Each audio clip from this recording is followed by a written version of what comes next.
Api yo sou mwen, chéri api yo sou mwen. Ou pa bezwen pe, ke ou pa bezwen kase. Mwen pa kite ou tombe, lem te fe kwaze ou la. Mwen se yon moun ki soufri anpil nan relasyon. Mwen pa vle pou blese kem, e pwetet sa mte pe baoul. Men kon ya la kem a fleri nan relasyon. Chéri sa fèm bien oh. Ou ilem dou sa fèm bien anpil. Apiye ou sou mwen, chéri apiye ou sou mwen.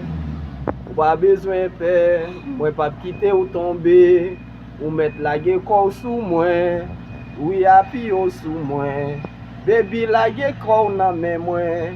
Ou pa bezwen pe, mwen pa kite ou tombe. Ma pla pou mpare ou, lage kou nan men.